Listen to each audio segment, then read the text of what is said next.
are you still there? I'm still there. You don't see me? Oh, well, no, it just had a little glitch there. It sort of froze Okay. for a moment. I didn't have a glitch. Yeah. It doesn't matter. Hello and good evening, everybody. This is Night Flight. I'm Judith Kwoba, and my guest tonight is Elana Freeland. Elana Freeland is a writer, a public speaker, a researcher into deep state issues, including MKUltra, ritual abuse, and invasive electromagnetic weapons. There's a lot more to be said about Elana and her biography, but we leave it at this for right now. Elana, welcome to Night Flight. Thank you for having me. Elana, what sparked you to go into this field of weather warfare, weather modification, and everything that is connected with it? I remember when I was about 12 years old, I was living in New York, and I was crossing a street. I was getting ready to cross a street, and I suddenly realized that my initials are EMF.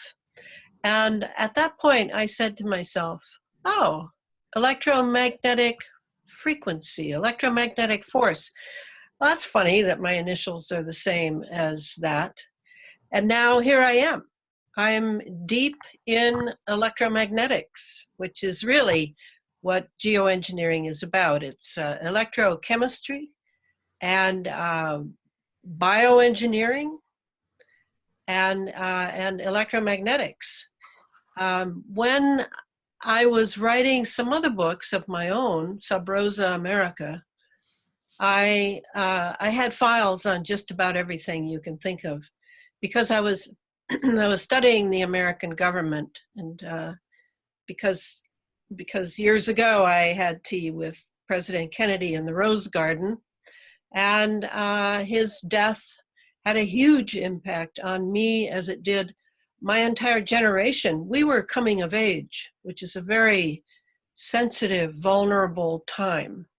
And we had the assassinations of our three heroes, John Kennedy, Martin Luther King, and Robert Kennedy Jr., Robert Kennedy.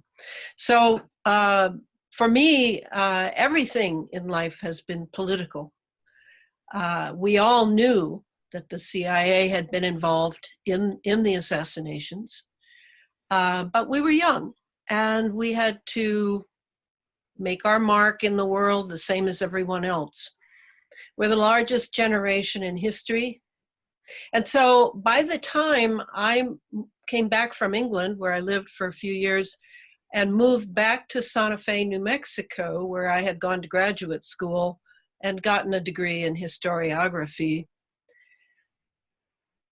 I met someone who turned out to be destiny's call, you might say. I met the independent scientist Clifford Carnicom. And we, friends, and I and his wife and Clifford, we all had breakfast together every few weeks. And Clifford and I would always end up with our heads together going over what he had found. This would have been the early 2000s, mid-2000s. What he had found in the precipitation that he'd collected, the snow, the rain, the dew, and also in his HEPA filter that he and Carol had on their trailer. And this would be in the wake of high-flying jets, commercial, military, both, and the trail that they had left behind them. Clifford knew, he'd been a scientist before for the Department of Defense and the Bureau of Land Management, and had then taken his own way. But he knew that those were not contrails. Those were not condensation trails. So he was interested to see what was coming out of the backs of those jets. He had some equipment. He was very innovative of what he lacked in the very, very high-priced, electronic microscopes and things. He was able to jerry-rigged together in order to do his research. And what he discovered was a big shock, and it was fibers. It was filaments falling from the sky that were partially organic. He also found heavy metals, very tiny particles, couldn't see them because he lacked the equipment, but knew they were there. The heavy metals that we're all breathing in now, he had seen those in the mid to late 90s. He isolated the fibers and began to experiment on them, putting them in petri dishes and then adding some sort of environment for them to either grow in, reproduce, die, whatever happened. And he, that's where it began. And he was to my knowledge, he was the only one doing that back that early. So he was the one that got me started in this. I found the fibers in my own body through what he calls the red wine test, where you clean your mouth and then slosh the red wine and spit it into a clean dish. And then you will see probably fibers. And now we call this particular pathogen Morgellons. Clifford had renamed it the cross-domain bacteria because he found that it had all three departments of nature in it. He recognized that it had been genetically engineered, and he set to work dissecting it with various solvents, various methods, because it was very tiny. And I gave him my saliva. There were fibers in it. I gave him my blood, and we put the slide of my blood and about 20 other people's slide under the microscope, and there was a pathogen, a creature, sticking its head into my red blood cells and sucking the iron out of it. So this was definitely got my attention, and that's really where I started. At that time, I did not at all know that the chemtrails, as they're called, the chemical trails, and the ionospheric heater up in Gakona, Alaska were connected. I had read a book called, the 1995 book by Nick Begich and Jean Manning called Angels Don't Play This Harp. And so I was familiar with the harp, but I did not understand the relationship between the trails from the jets and the ionospheric heaters. So when I left New Mexico and returned to the Pacific Northwest, where I am now, and I was asked by a publisher for whom I'd done some work while I was in England, he asked me if I thought I could write a book on chemtrails. So I said, sure, I can, because I now had a feel for it. I didn't just have a file for it. I had a feel for it because of Clifford. So I wrote a Chemtrails Harp and the Full Spectrum Dominance of Planet Earth. It was published in 2014. And then from the research I had done for that, and then the internet that I got involved with, Facebook, and began to meet people who were tracking the same thing, maybe a different aspect of it. And I began to learn an amazing amount. And I began to see, because this always has been my forte, I'm sort of known as the big picture researcher. You know, just give me enough data and I can pretty soon contextualize what's going on and almost read the minds of those who are doing it. So I had to write another book in order to, because I saw what phase 2 was. Phase 1 was the chemical trails. They were ionizing the atmosphere for the sake of these ionospheric heaters, and how they were going into the ionosphere, sending radio waves in there and stirring up the ionosphere so that it would produce more ions, and then drawing that down into our atmosphere in order to, in a sense, turn our atmosphere into a mini ionosphere. and to keep it ionized for all the wireless operations that the military wanted to run. That would be DARPA, that would be all the branches of the US military, that would be NATO. This was as far as my research extended. I couldn't get enough good stuff on China, Russia, every place, India, because we just don't get the same news that they get. So I wrote the book. I had met through the book when I was on Coast to Coast Radio. I had been contacted by a man named Billy Hayes, and Billy was a tower erector who worked all his life from the time he was 8 years old for a 3-letter agency whose name I will not mention. And Billy had been up in all these operations to create many, many phased array antennas, towers, you name it, as they were wiring basically the entire globe. And Billy knew a lot about how it's constructed to work as one big machine.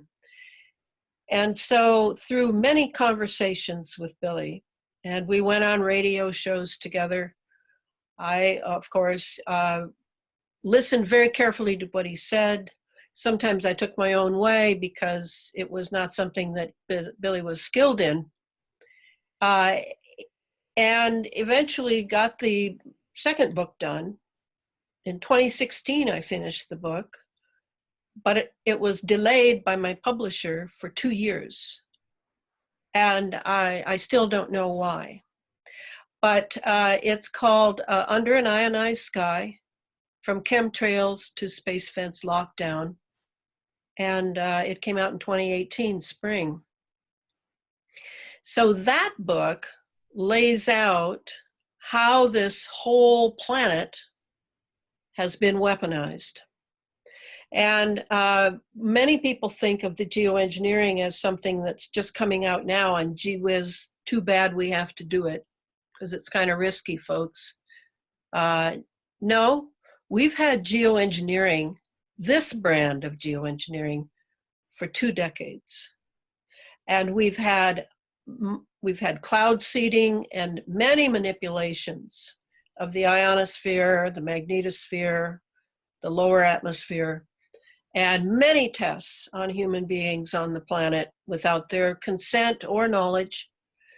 We've had this since, well, at least World War II, if not before, and all throughout the Cold War. So can the people who run this country, can the military that has sworn to protect Americans here, can they lie to us?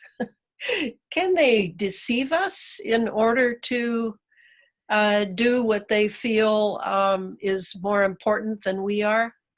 Yes, they certainly can. And that's what I attempt to expose through these books and all the talks I do, all the radio interviews, is to awaken people to what this program really is, because it's about a lot more than the weather.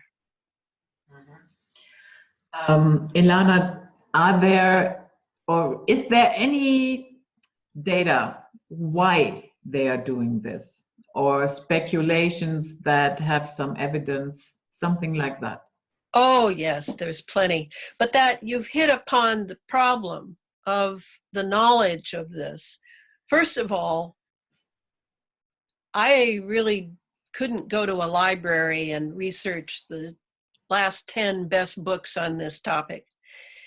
This is a national security issue because I'm heavy on the word weaponized.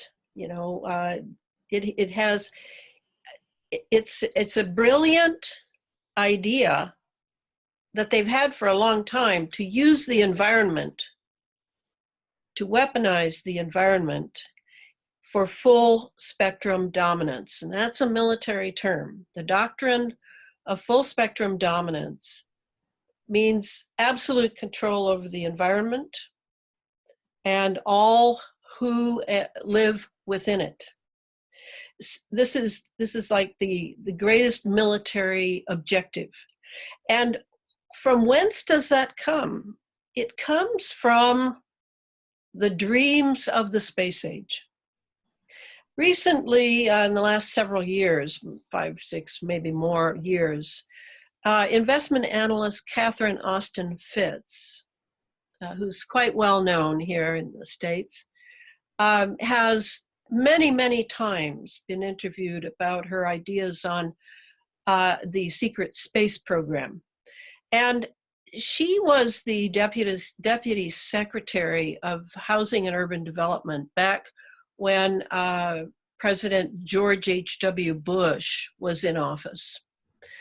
And Catherine was a whistleblower back then about some fiscal criminality going on in HUD.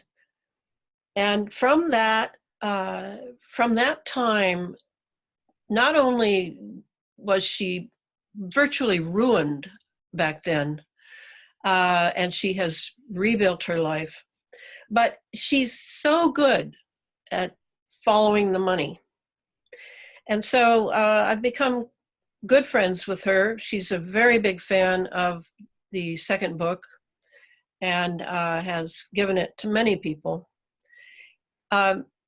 She discovered trillions of dollars missing. I mean, this was through, now the Fed is being audited for the very first time ever. The military auditing, very first time ever. And this money is showing up. I mean, we're talking trillions of dollars.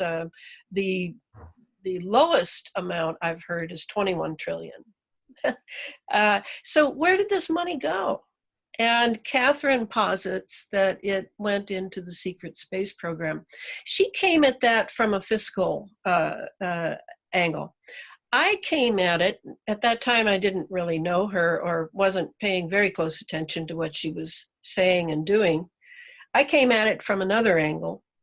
And what I saw revealed through the patents and the papers and a lot of military documentation, all in open source, all on the internet. This is not something where I had to go kill someone to get information, or I had to wait for a whistleblower to tell me. It's so much of what I write about is on the web, if you know how to find it, and if you know what you found and how to interpret it when you do find it. Now, these are two big ifs. And this is where most people fall prey to the lies that are spread by mainstream media, scientists who've been bought off, like Michio Kaku.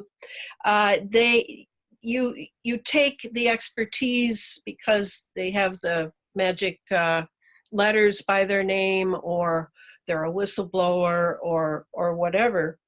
Whereas the way I look at it is I just read a lot, and then I begin to see the connections, and then I can see how it's put together. And that's kind of how I came to the idea that this is all about the space age, and the reason they need full spectrum dominance over planet Earth is they're on a mission, not necessarily to Mars yet, but their mission is space and domination, first of our planetary system, our solar system, and then who knows where. So first they have to dominate this planet. And they were not able to do it before with the programs they had running back in the Reagan, Bush, Cheney era of the 80s. They couldn't do it because the atmosphere would not maintain enough operations. They had to have more ions in the atmosphere in order to keep it snapping with electricity and be able to use that 24/7 whenever they needed it. So first they had to tap the ionosphere, and voila, here came HAARP. More power than any ionospheric heater ever before. It could steer, it could mirror, it could make mirrors out of space, out of plasma and space. There were so many things that HAARP was able to do because of Bernard Eastland's patent. So that's what they'd been waiting for. And now I'd have to say it, the sky's the limit. The sky is not the limit. It can go much further, but we're in a space age. They simply have neglected to tell us.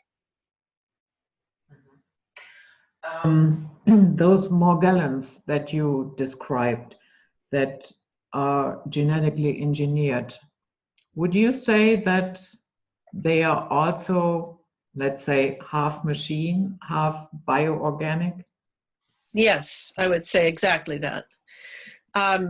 They're in the first book, Chemtrails, HAARP, and the Full Spectrum Dominance of Planet Earth, in chapter 8, I believe, the last chapter, I break down over 100 papers of Clifford Carnicom's at his site, carnicominstitute.org, at that time. And I show what the Morgellons is, how it's constructed. It basically has 5 parts.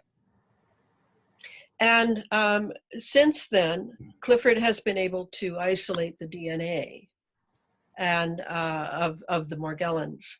All that time, he attempted to get the CDC or the EPA, Center for Disease Control, Environmental Protective Agency, to duplicate his research, which every good scientist does. But they ignored him. And yet at the same time, in just a couple weeks' time, he was able to log over 180 alphabet agencies that had hit his site in order to see what he was coming up with. They wanted to see if he could, with no resources, no research, no one to talk to about it, if he was going to come up with what they had constructed. And over the years, he was able to do that. The brilliance to me of the Morgellons pathogen, and my guess is they well, more than a guess, and I have biology in my undergrad, but not a graduate degree. My guess is that they started out with a bacteria and then started adjusting it and adjusting it and adjusting it. And what it is now, I don't know what it is now today, but when I was writing about it, I was talking to a lot of people who had Morgellons.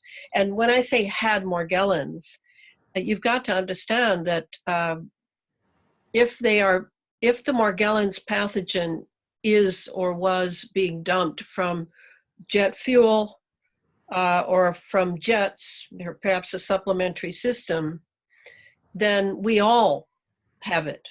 We have all breathed it in because it's very tiny. It's on a nanoscale. And it's just that the people who obviously have it have skin lesions. In fact, often it's misdiagnosed as a skin condition. So I talked to these victims, and they were all, they, of course, had gone to doctors because that's how we're conditioned. You have something, you don't know what it is, you go to a doctor. But of course, the doctors either didn't know anything, legitimately didn't know anything, or they were complicit with a federal program that they had signed on for and therefore could not speak about it. People you may have heard were for a while diagnosed with delusional parasitosis because they felt that these things were crawling under their skin. And so they were sent down to the psychiatric department to be tested and given medication for their delusion. I mean, it was just so absurd, it was ridiculous. And yet people were suffering.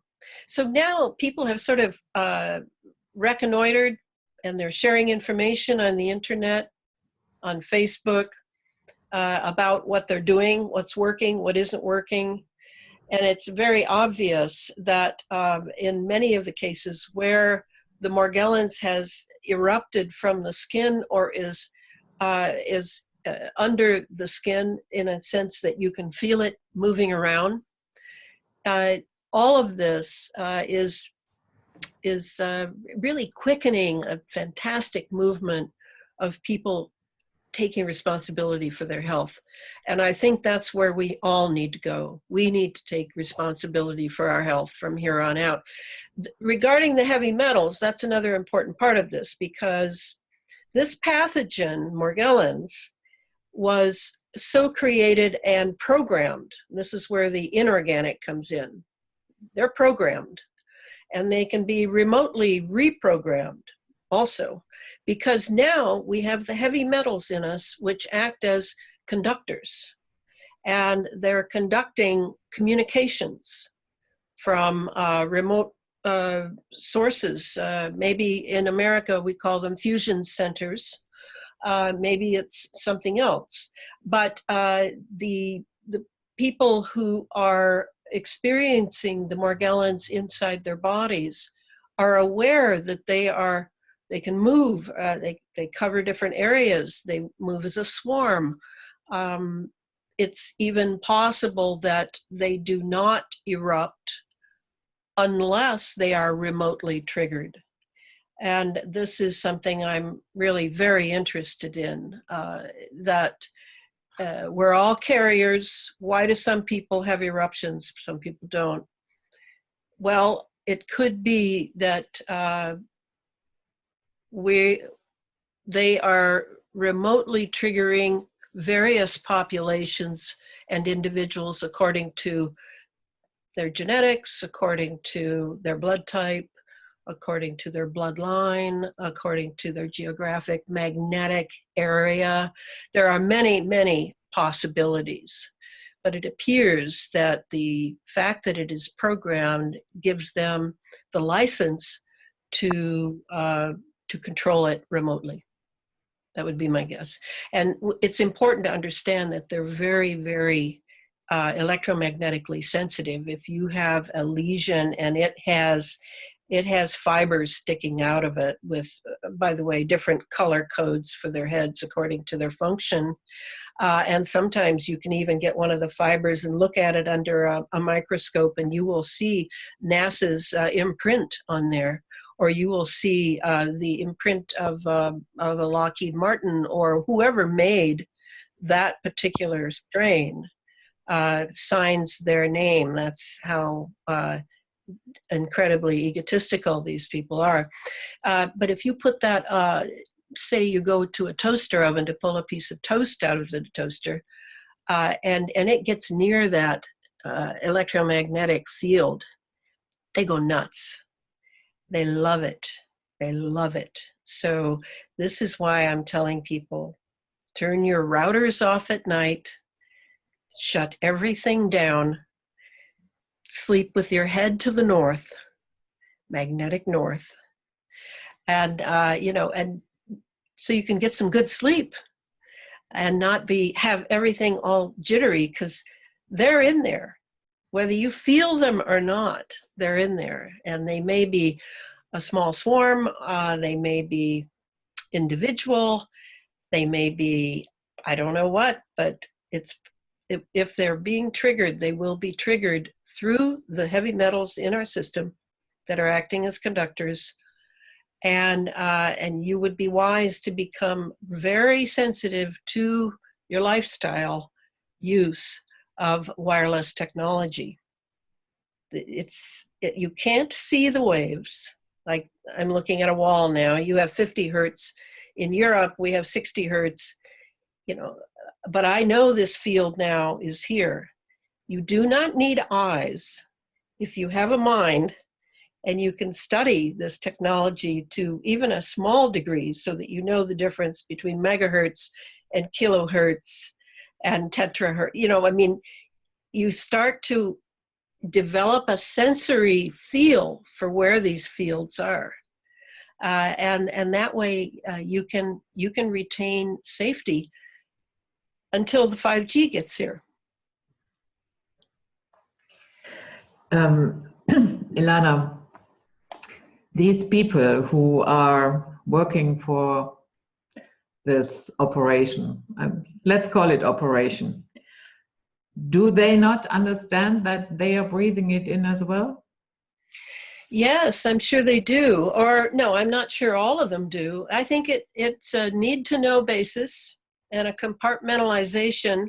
This is how scientists and their science are being controlled. And so the low newcomers probably know nothing about this. And many of these people I've noticed, seem to be interviewed in, special interviews with this corporation and this military lab, and they really seem to me that they don't know much at all, but they have a nice personality and they're good in front of the camera. But others know full well, and that's why I say that might be one of the perks, as we call it in America, one of the benefits of being an insider and agreeing to all the terms and signing the non-disclosure agreements, is that you are promised that you will be given the antidotes, that your children will be all right. And my guess is they have the machines, maybe on the order of a very sophisticated machine like the one in the recent film Elysium, where people are lying, the elites have this wonderful machine and you lie in it and now your entire body is renewed. And my guess is they have some instrument similar to that. They have the right vaccinations, the ones that are not being piggybacked with nanobots and pathogens and diseases like we are. So that could be very well be the turning point for a scientist of conscience who wants his family to be safe, and so agrees to the terms that he is by which he is used. That's a conclusion I've come to over time. Others who are not in the inside club, who are just used and expendable, that includes scientists, that includes PhDs, that includes military officers, etc. Well, they're going to have to figure it out themselves, just like we're having to figure things out ourselves.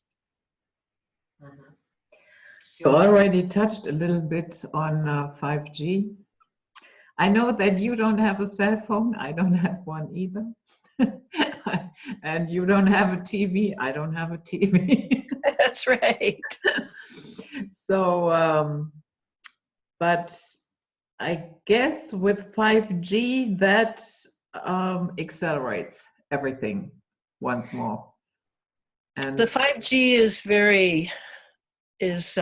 very problematical, and at this point, I would consider it, and I believe I mentioned it as such in the most recent book, Under an Ionized Sky, that the 5G with its millimeter waves technology is, and its amazing tiny phased array antennas, is the linchpin by which the space fence that I lay out in the book, of all the components of it, it's because we're dealing with a grid or a web of microwaves and radio waves that we cannot see, and many, many electromagnetic fields constantly in motion. We're not able to understand how such a huge planetary space fence lockdown can work. I mean, if you look at, and I do show it when I give talks, if you look at Lockheed Martin, which owns the patents for the space fence and controls the space fence, just as Raytheon, another defense corporation, owns the patents and controlled the HARP technology. These are the two most powerful defense contractors in the world. They can give you a film on the YouTube that shows you that, yes, we have 2 installations to the space fence. This is how, we're going to count trash rotating around the Earth, all those dead satellites and pieces of metal, and in order to keep our missiles and spacecraft safe. Well, yeah, that's going on too. The detection through sensors, trillions and trillions of tiny, tiny nano-sized sensors that have been released into the upper atmosphere to read out data, collect data, and then it's remotely read down here on Earth. Yeah, that's going on, but that's not what the space fence really is. The space fence is really a huge grid web of absolute control into which we are plugged, thanks to our cell phones, yes, certainly. But more important, the heavy metals and the nanobots and the sensors and the microprocessors swimming in our bloodstream and easily sliding through the blood-brain barrier and into our brain. We are so plugged in now that all that has to happen is the right frequency is pulsed into a population or an individual, possibly even an entire nation. I don't know how far it extends, but this is a done deal. This is not in the future. This may happen. It is done now. And the mind control element is easy. I mean, we have microwave hearing. We've had microwave hearing going on since the 70s. And now we have heavy metal conductivity everywhere in our bodies, particularly in our brain, as the Alzheimer figures show and the autism figures show at the other end of life. I mean, this is not conspiracy theory. This is something you need to put together. Yes, you have to be able to put this together because, like I often refer to the story of Isis and Osiris, the Egyptian myth in which Osiris is killed by his brother Set, and then his pieces are scattered all over the Egyptian delta. And then Isis goes and picks up all the pieces. I mean, that's kind of the job I've been doing, is I'm Isis and I'm picking up all the pieces of all these things that are connected to this amazing weaponization of our environment and showing people how they all work together. That's sort of the purpose of the last book. This next book that I am now writing is about synthetic biology and how the synthetic biology follows directly from what we have breathed in and are continuing to breathe in every day. And this has to do with the transhumanism that they want to achieve. They tell us it's to enhance human beings for being so vulnerable and insufficient in strength, and gee whiz, we need to sleep every 16 hours and all these limitations. But it's not about that. It's about control over the human being and the alteration of the human being. If indeed any of these people who are pursuing singularity and transhumanism believe in any type of deity or any type of divine world from which the human being comes and to which the human being returns, that part of them must be anesthetized by all of the perks that they get from being an insider, because this program leading us, forcing us with is sort of like an infantile need that human beings always have to be amused and to have new toys and new technology and new fun things, and oh, aren't we wonderful? With no more thought about why we would be, yes, okay, profit, yeah, that goes so far. Greed, that only goes so far too. But what is it really behind all this that are really going to transform us? And the 5G is the linchpin for this beginning of the transformation. In fact, you know, that would be maybe what they are reciting as their little mantra as each 5G goes into various areas, is thus the transformation begins.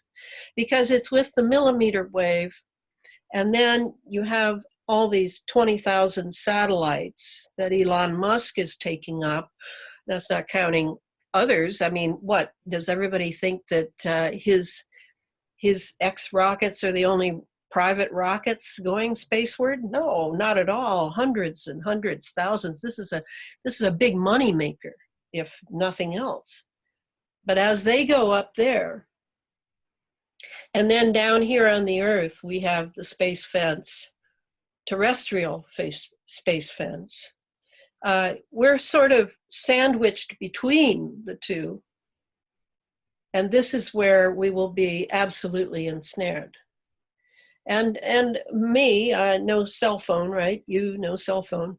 But we will still be ensnared because it won't matter to them that we don't have a cell phone anymore. It won't matter that every house doesn't have a smart meter. It won't matter if you don't have a fancy 200 computers on a new car that can drive itself. Because you'll have the Internet of Things around you, because you're already addicted to so many energy-intensive devices. And the idea to have electric lights at night and to have heating come on when you press a button, these are, we will be had by the Internet of Things, which the 5G will be in close contact with.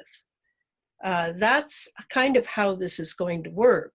And the millimeter waves will simply be so omnipresent around us. Now, I have recently learned that we were originally told it would be every 200 feet.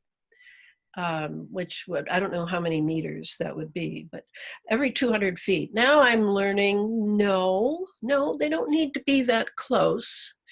With the satellites beaming down to them, they can be much further apart, and everybody in between will be caught in the same frequencies that will then be pulsed. And it's the pulsing that finally gets us in our consciousness, because we are resonant beings. We resonate. It's kind of like why you probably heard as a child, why soldiers do not march in sync across a bridge. Because if they march in sync, then that resonance will eventually the whole bridge will go down. So they always march out of step over bridges. It's that resonance that they can pulse to us that will make us go in sync with what they're demanding of us through the pulsing, because we are resonant beings. And unconsciously, we may not even know. We will want to, our being will want to march in resonance with that pulse coming in. And that's how they're going to enslave humanity, without humanity even knowing that they're enslaved. But they had to have the electronic system in us as well. And I remember I used to think, golly, how are they going to get all of us into transhumanism? I guess they're going to have to wait for new generations. Well, that's true, but they can get the rest of us, maybe younger than me, to be in resonant sync. And they can do that in a way that's very subtle, to where you really want to work as a grocery clerk for your entire life, and have that be all you want, that gives you such satisfaction and such fulfillment. I mean, it's like the old sci-fi stories, that you're being controlled, but you're not aware of it, and your values have changed to where this is great. This is just like in 1984, where all the people are there and hating the latest enemy abroad. Doesn't matter who it is, just hate, the 2-minute hate. So this is what the 5G means to me, is that it will be the means by which the pulsing will be very deep into us. And at the same time, our genetics will change. They have to. It isn't, people have this idea that your DNA is sort of fixed as you come in. It's not fixed, it's an antenna, and it loves millimeter wave pulses. So this is the plan, and this is how the space fence will work for the plan. Is it doable? Well, I think it's doable because the entire atmosphere is involved in it. Now, if something were to break down in the space fence, whereby the atmosphere was not being impregnated with heavy metals every jet flight, every rocket launch, every drone flight, and then if we did not eat GMOs that are also a delivery system supplementary to this, and if our children were not getting doses of 20-some vaccinations as soon as they're born, that also are part of the delivery system supplementary to the space fence, then yes, the whole thing might collapse. But how to do that?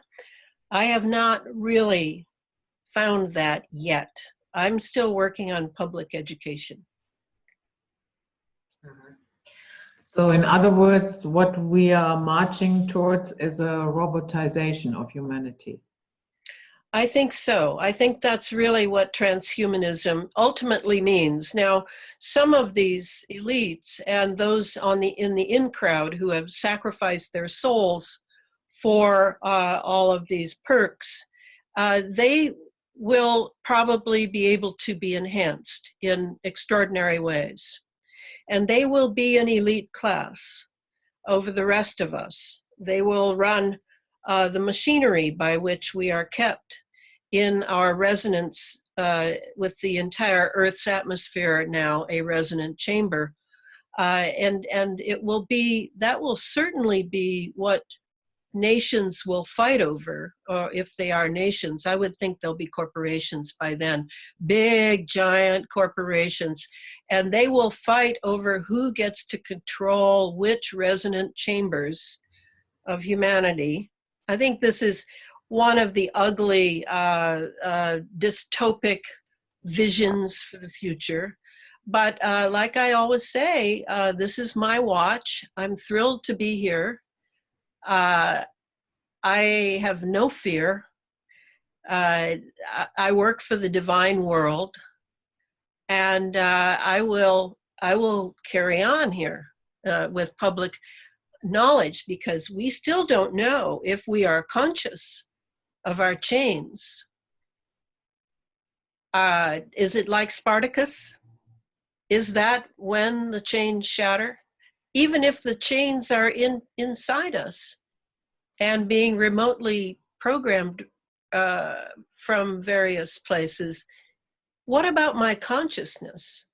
They certainly work, the global elites certainly work very hard to make us unconscious. I have noticed that. So consciousness must be pretty valuable, and certainly not wanted in a slave caste. This is how I think. Mm-hmm. Yeah. Did you know that they already have an AI church? Oh, yes. In fact, in my Sub Rosa America books, which I wrote before they ever had this church, I have that church.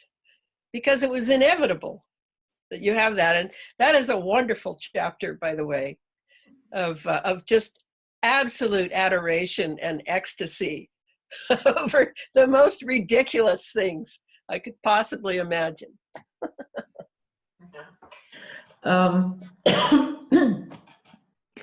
Why is there such an onslaught on our DNA? What is it, what they have with our DNA that they, you know, the vaccines, the GMOs, the chemtrailing, now the 5G? Sometimes I'm sitting there and I'm thinking, what is it?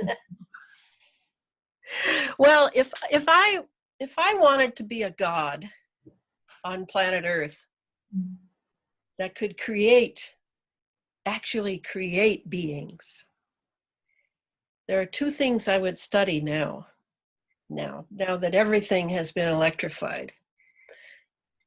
I would study plasma, which is going on all the time in the atmosphere now, big experiments with plasma. Because plasma is not the fourth state of matter, it's the first state of matter. And they are attempting to be able to create.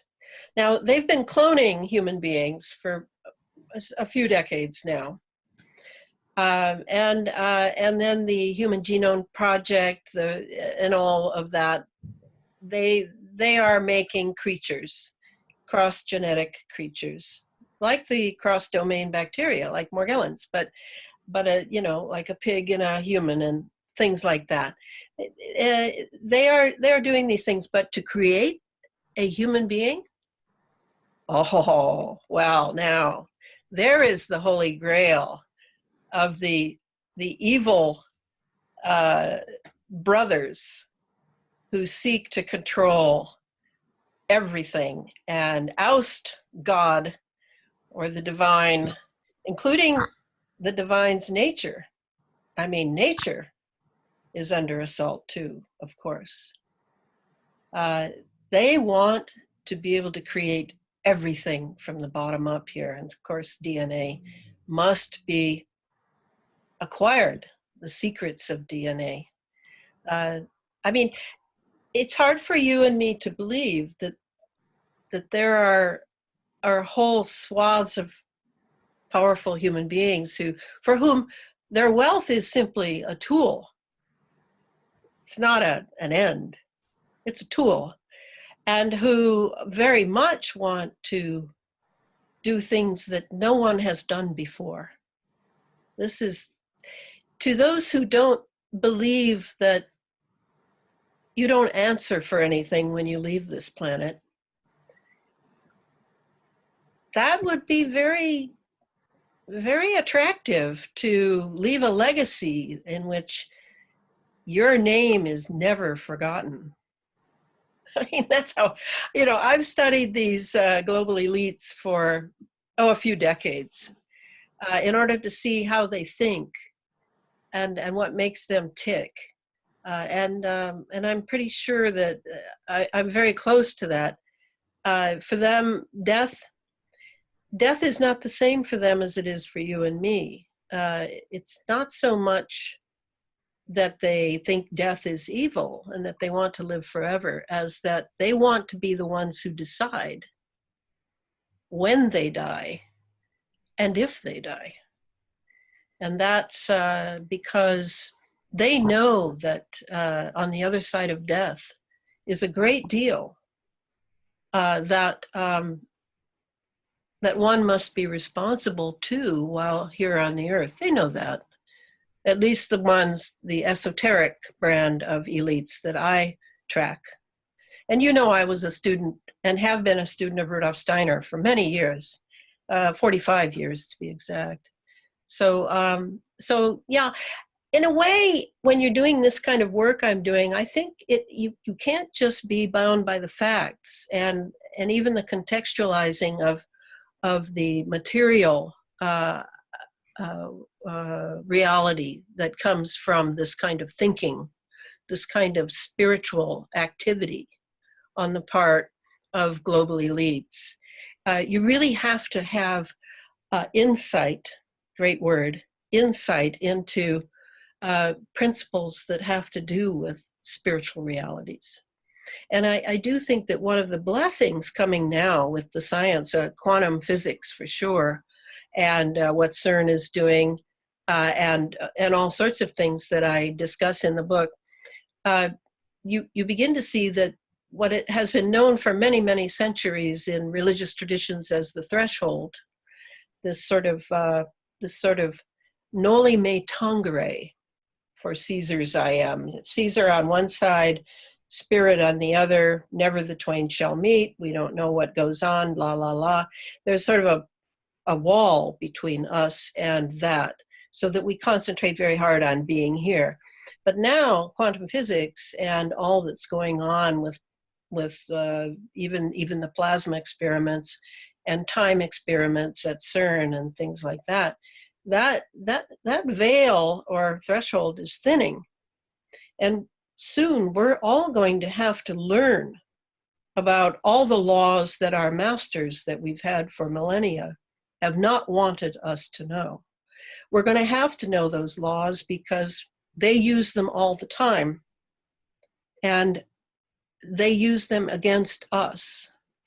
And to me, there's a true democratic movement going on over centuries of the human spirit seeking freedom. And they do not want that. They want that for themselves, yes, but not for the plebeians, not for the low caste. So I'm when I started all this out, I was pretty quiet about that because I didn't bring my Steiner side of my personality to the fore much. And now I'm old enough that I don't have to apologize anymore. This is what I tell myself. And if I need it, I will call on it because I can see pretty far on that side too. So why not? Why not give people the advantage of realizing that, you know, when you talk about a plasma body or a physical body, well, what is the difference between those two bodies? Is it just matter? Is that the only difference? Is there something like your thoughts, your thinking? I'm thinking right now, and I'm speaking my thoughts. Well, where are my thoughts going on? Is my brain producing them? I don't think so. My brain is simply the diving board from which I dive. And I like to have the brain.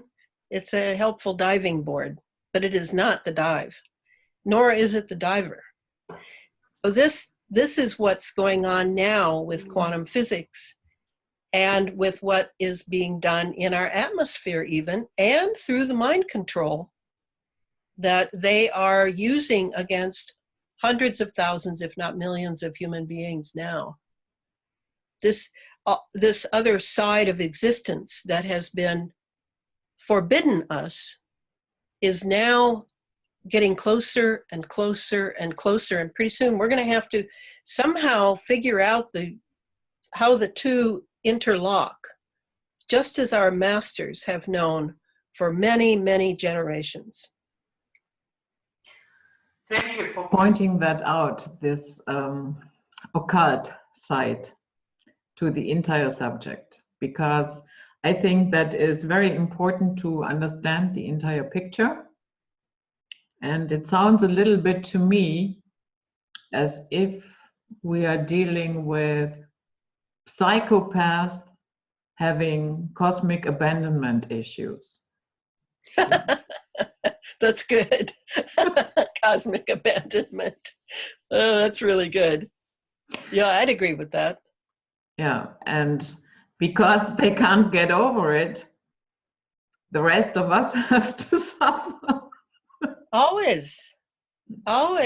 This is how it has been, but it will not always be like this. And I think they're getting some of the first rumblings of this. That this may that things are changing.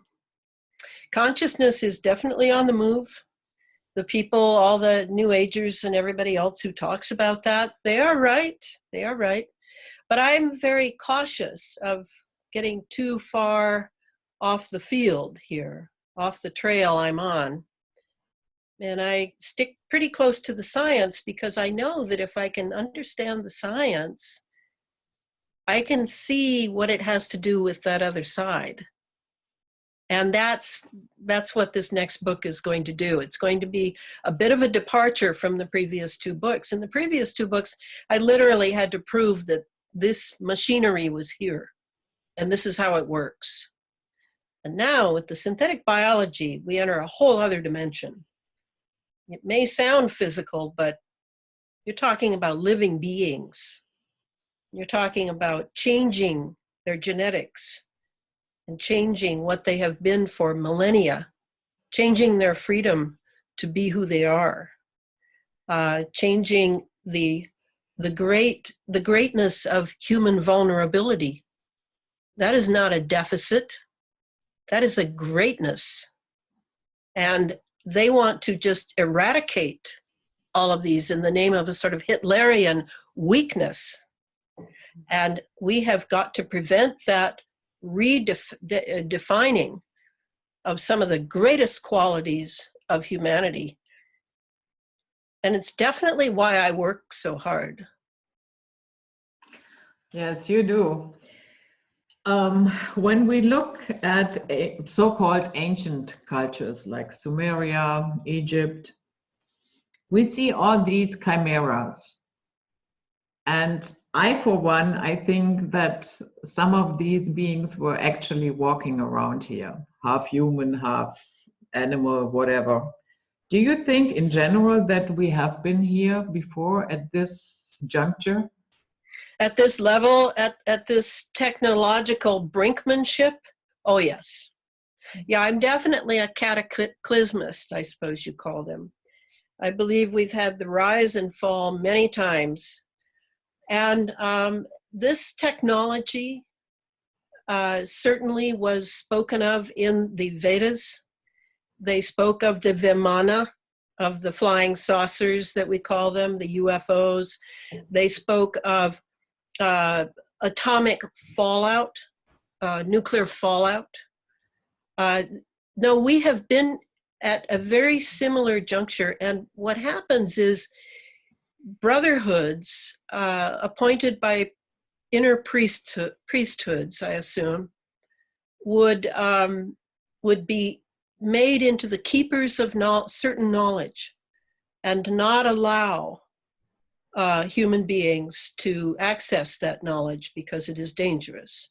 And then slowly over time, the priesthoods degenerate, people are paid off, and we have this knowledge abroad. Perhaps we have a few inventors like John Hutchison,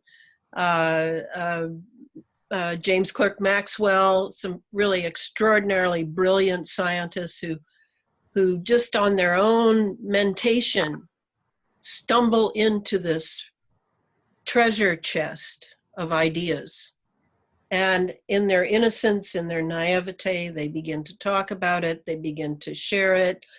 And pretty soon here come the guys with the money and the power who've been waiting for a way into that treasure room and who then enter. And certainly Tesla was used very heavily in this way.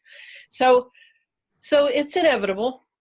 And the question now is, will we have to pay heavily, or will the payment be spread out evenly?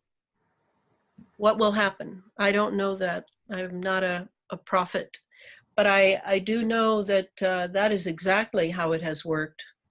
There are certain laws that have been rediscovered now, and it would have been nice if it could have waited another 1,000 years for our moral nature to catch up with such ingenuity and cleverness, but we don't have that option now. The Pandora's box is open, things are flying about, and I'm sure that many people, many scientists and just people like us are in a great quandary, because you cannot put things back once the box is open. So now we're fumbling around trying to, first of all, figure out that that's where we are. Second of all, what can we do? What can we do in our personal lives? What can we do in our public lives? How can we batten down the hatches in case? What is life? What is death?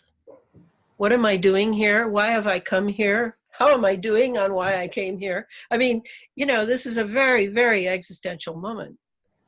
And I'm not sorry for that at all, because people are way too sleepy, way too self-satisfied, and you know, think that they're somehow more special than anyone else. And I'm always for consciousness growth.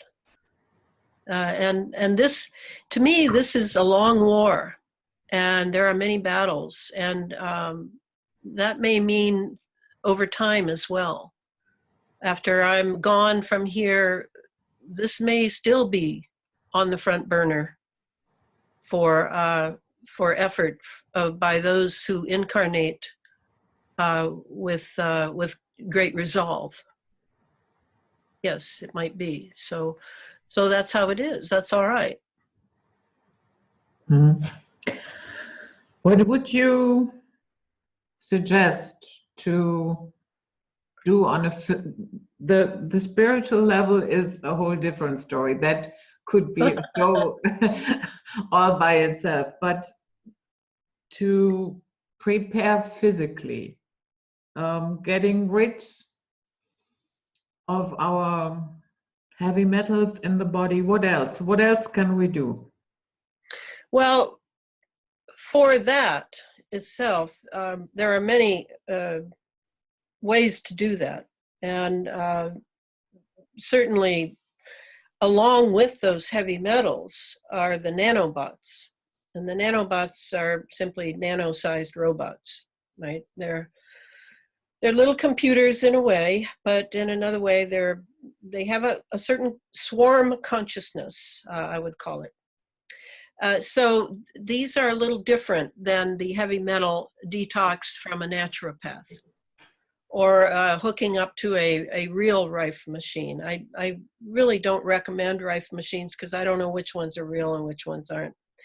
Rife indicated that you know, it had to be done with great delicacy, and I don't know that anyone has been able to. They haven't been able to rebuild the microscope he made, so I don't know about the Rife machine either. But I do know that magnetism plays a role in the nanobots, in getting rid of them and the heavy metals. And that is being done by a Canadian named Tony Pantalaresco. And Tony is an engineering background, a real character, as one might say. I'm very fond of Tony, and he is experimenting with magnets and driving them out. I take the bath he recommends, which is an Epsom salt, sea salt, and boron bath, in order to, the boron being to peel back the polymer film that you have on your body that you're probably not even aware you have. Because to get them out, you've got to open that polymer encasing up and then get them to come out through the pores. So it's a bit more complex than just going to the naturopath, is what I'm saying. But however one does it, it must be done. That's number one, because tomorrow you're going to get up and you're going to breathe more in. There is no day off, to my knowledge, for breathing heavy metals. And then examining the lifestyle with less entitlement, that all these comforts and things we feel we deserve, maybe we need a few less. Maybe we need to choose a lifestyle in which we can stay awake, not to be, you know, freezing cold out in the snow, living homeless. But on the other hand, not to have every cute, cool device that you can possibly have, so that you can be responsible for your human tasks of protecting your own humanity your children's and grandchildren's humanity, your community's humanity, and humanity abroad, because humanity is endangered now, just as nature is endangered. What they want is a virtual world. And if you think they're being metaphoric, they're not. They want a virtual world, not cell-based, not human consciousness-based, not tree consciousness-based. They want an AI-run virtual world. So, and the younger generations, many of them have been already taken. They're already captive, having sat in front of the TV and been programmed from a very early age. So the lifestyle is really important. I talked about sleeping with the head to the north, about unplugging everything at night, just all very, you know, it sounds so mundane. And if you're educated and listening, you think that your mind should be used for greater things. Well, without a body, I don't know quite what kind of a mind you're going to have that you can enjoy. So let's take care of the body. I haven't been to a doctor since I was 13.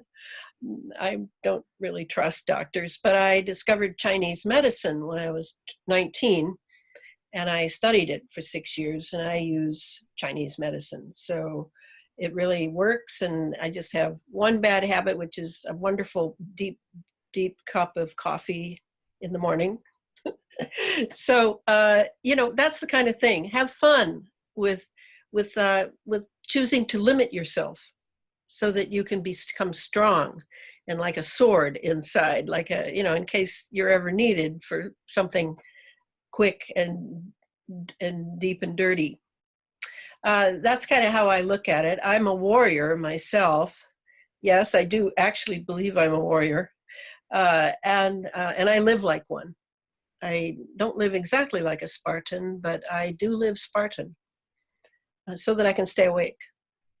And that, to me, as I'll repeat, consciousness may sound like a pretty flaky thing because of all the years of New Age programming we've had to listen to. But when you think about it, we don't really know what happens when the consciousness is in sync. And we're talking frequency here. When you meet someone and your consciousness is in sync, that frequency, you're on the same frequency band. And it feels good, doesn't it? It's like, wow, I've met a soul brother or sister or whatever, or maybe you call it in love, whatever. But that frequency of consciousness, if we have that, the strength that comes from that is tremendous. And we need that now. We need to really pay attention. We need to study the technology, not to the point of a PhD, but let me tell you, there is no PhD program in this country that is teaching half of what I'm talking about in the Space Fence book. You would have to go to the University of Göttingen, I've heard, is actually doing a lot of plasma physics, astrophysics along these lines, but not in the United States. There's nowhere. So it isn't a matter of being an expert. It isn't a matter of some cute letters by your name. It's a matter of trying to keep your mind concentrating, keep your memory flowing, that you can retain memories. These are things that people are always telling me who buy my book. Elana, I really want to read your book, but I just can't concentrate. And I read that paragraph over and over and over, and I just can't remember what you're saying. I can't, you know, my brain is on its way out.